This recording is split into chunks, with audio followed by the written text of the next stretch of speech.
உங்கள் சத்யாவில் இப்பொழுது ஆடி அதிரடி தள்ளுபடி. சங்கொலி பத்திரிக்கை நடத்துகிறவங்களுக்கு தான் தெரியும். ஒரு பத்திரிக்கையை நடத்தி 30 வருஷம் கொண்டாடணும் அப்படிங்கிறது பத்திரிக்கை நடத்துகிறவங்களுக்கு தான் தெரியும். எனக்கு அந்த வழி தெரிஞ்சதுனால தான் பத்திரிக்கை புரட்டி புரட்டி பார்க்குறேன். அது டேபிள் ஆகிடு. நான் இது ஆரம்பிக்கும் போதே அப்போ குத்துசையா சின்ன குத்துசையா இருந்தாங்க. அவர் சொன்ன இந்த பேப்பரை அப்படி பார்த்துட்டு சொன்னார், சார் இந்த SS மாரிசாமின்னு சுதந்திரா கட்சியில் இருந்தார், அவர் நடத்தின காண்டிபம் மாதிரி இருக்க பாருங்கள் சார் அப்படின்னார். இத்தனைக்கும் அண்ணன் 93 கழகத்தை விட்டு வெளியே போய் 95 ஆரம்பிச்சு 95 94 அப்போ குத்துசையா அந்த பேப்பரை பார்த்து சொன்னது காண்டிபம் மாதிரி இருக்கு பாருங்கள். நான் காண்டிபம் பார்த்ததில்லண்ணே, இதுதான் அது தீயாக இருந்தது. அப்போ சம்பந்தம் தினமணி சம்பந்தம் ஐயா ஆசிரியராக இருந்தாங்க. அண்ணனுடைய கற்ற சங்கொலியில் வரும்போது தொண்டர்கள் எந்த அளவுக்கு அதை ஆவலாக பார்த்துட்டு இருந்தாங்களோ அதை விட ஆவலாக பார்த்தது தினசரி பத்திரிகை நடத்துகிற ஆசிரியர், தலையங்க எழுதுகிறவங்க. அதில் முக்கியமாக சம்பந்த ஐயா சங்கொலியில் இருக்கிற அண்ணனுடைய அந்த கடிதத்தை அவர் எடுத்து தினமணியில் மறுபரிசீலனை பண்ணியிருக்கார். அந்த அளவுக்கு வீரியத்தோடு எழுதின ஒரு பத்திரிக்கை. 19 மாதம் பொடா ஆரம்பித்தோடனே பிள்ளையார் சொல்லி எங்கள் அண்ணன் தான். பொடான்னு வந்தோடனே ஃபஸ்ட்டு பிள்ளையார் சொல்லி அண்ணன், கடைசி 42வது ஆள் நான். அப்போ வேலூர் சிறை கொண்டு போயாச்சு. வேலூர் தானே. ஆனால் சங்கொலி என்ன ஆக போகுது எல்லோரும் பார்க்குறான்.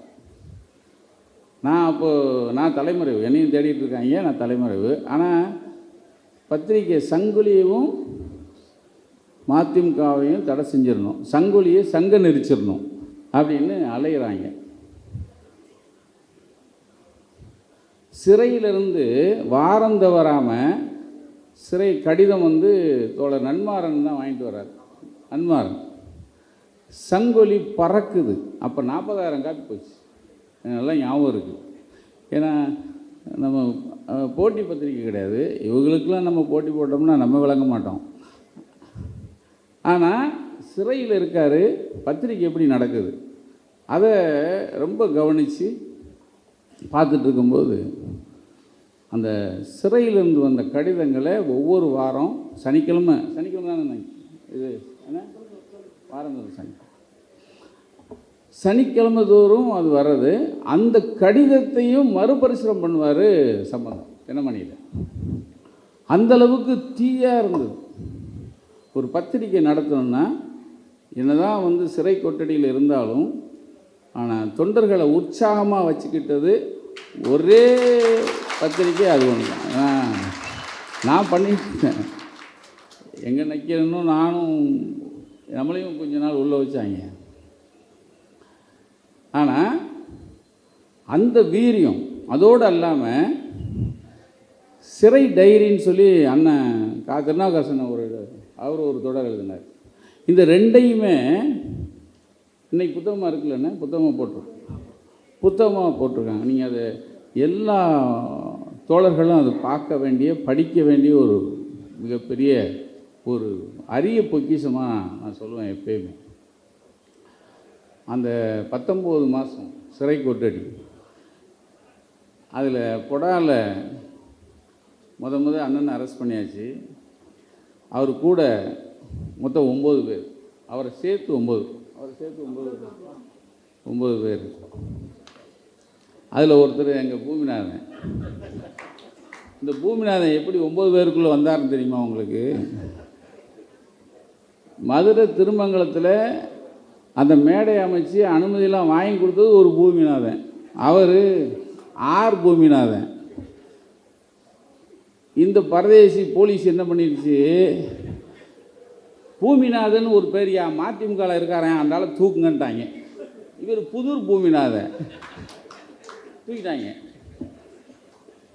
அவருக்கு நல்ல நேரம். கடைசியில் தூக்கியாச்சு. இவர் மாறி இவருக்கு தெரில, எதுக்கோ தலைவரை தூக்கிட்டாங்க, அதுக்கு நம்மளையும் தூக்கிட்டாங்கன்னு இவர் வராரு.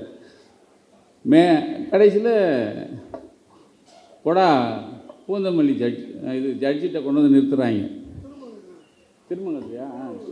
திருமங்கலத்தில் கோர்ட்டில் ஜட்ஜி கேட்குறாரு, யோ ஆர் பூமிநாதன் இருக்கு, இவர் என்ன எம் பூமிநாதனை தூக்கிட்டு வந்தீங்கிறார். அப்போ அவங்க அப்பா பேர் ராஜு, இவங்க அப்பா பேர் முனியாண்டி சேர்வை இல்லை? முனியாண்டி சேர்வை. இது சுவாரஸ்யம். அதாவது சுவாரஸ்யத்துக்காக சொல்லலை.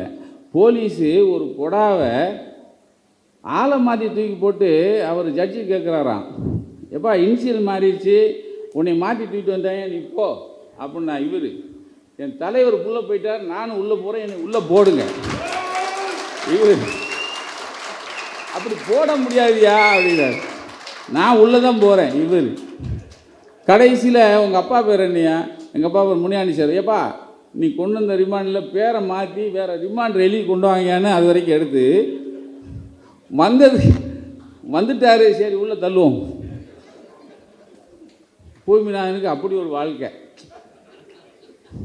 அதாவது அதான் நீ சொன்னேன், ஆனால் மாற்றி தூக்கலைன்னா நீ இவ்வளோ பெரிய ஆள் ஆயிருப்பியான்னு. ஆனால் கொடா எந்த லட்சணத்தில் இருந்ததுக்காக சொல்ல வரேன். அப்படி 19 மாதமாக பூந்தமல்லிக்கு வராங்க. பூந்தமல்லிக்கு வந்தால், சார் 500 சொச்ச நாள், 500 சொச்ச நாளும் எத்தனை வாய்தா வந்தான்னு எனக்கு தெரியாது. ஆனால் ஒரு வாய்தா கூட உட்காரல.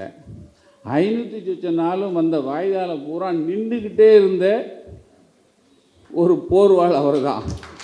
ஜட்ஜி உட்கார சொல்கிறாங்க. ஏன்னா முதல் நாள் இப்போ அசுக்கு புசுக்காக இவங்க உட்காந்ததுக்கு அவர் ஏன் உட்காந்தீங்கன்னு கேட்டுவிட்டாராம்.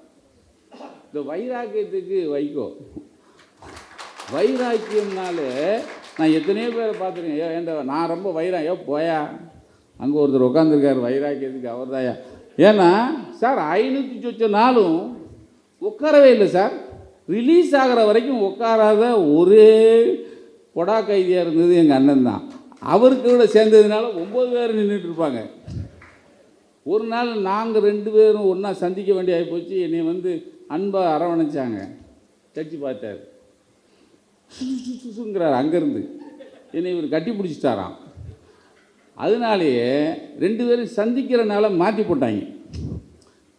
கொடா அவ்வளவு அந்த அந்த சீரியை ஒரு சிறையில் இருந்தும் தொண்டர்களை உற்சாகமாக வச்சுக்கிட்ட. ஏன்னா அவர் தான் சிறையில் இருக்காருன்னா உண்மையிலேயே அந்த நீங்கள் சிறையிலிருந்து அவர் எழுதிய கடிதங்களை பார்த்தா அவர் உள்ள சிறையில் இருக்கிற மாதிரியே இருக்காது. நம்மளோடையே இருந்து அவர் எழுதிக்கிட்டு இருக்காரு அப்படிங்கிற மாதிரி அந்த உணர்வை கொண்டு வந்த ஒரு மிகப்பெரிய. எனக்கு வந்து இப்போ எனக்கு அறிமுகம் பண்ணும்போது சொன்னார், என்னை அரெஸ்ட் பண்ணும்போது